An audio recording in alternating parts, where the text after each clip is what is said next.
सब मूर्खवा गधवा हमरे भाग में लिखल बाड़न सका। अब जब कर्म फल की बात चली है तो राम भजन सिंह जी की बताई एक कथा याद आ रही है। राम भजन जी रेलवे सुरक्षा बल में काम करते थे। उन्हीं के मुख से उस समय मैं रेलवे सुरक्षा बल में सैनिक था। वहां से सन 1963 में मैं स्वयं ही अपना स्थानांतरण कराकर अलीपुर रेलवे स्टेशन अर्थात वाराणसी सिटी में आ गया था। एक दिन रात्रि 12 बजे से मेरी ड्यूटी के दौरान देखा कि एक गधे को रेल इंजन ठोकर मार दिया था। गधा बुरी तरह से पिछले हिस्से से ध्वस्त हो चुका था, बहुत ही ज्यादा करा रहा था।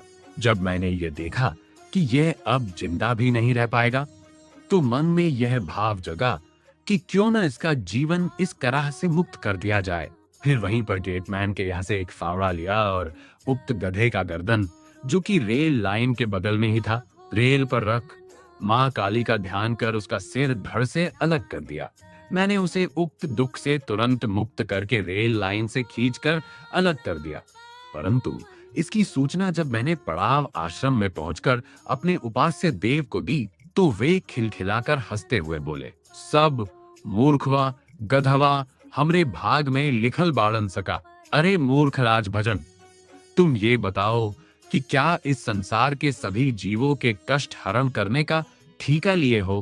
खैर, तुम भी, क्योंकि अपने किसी स्वार्थ से उसकी हत्या नहीं किए हो, बल्कि उसी की कल्याण की भावना तुम्हारे में रही, इसलिए अब तुम पुण्य इस तरह की भावुकता में आजीवन कभी मत फंसना, कारण कि यह तो मृत्युलोक है। सभी जीवों के साथ उसका अपना अपना कर्म भोग लगा रहता है और इसमें यदि एक जन्म में जीव नहीं भोग पाता है तो पुनः दूसरे जन्म में भी किसी न किसी तरह से उसे भोगना पड़ता है।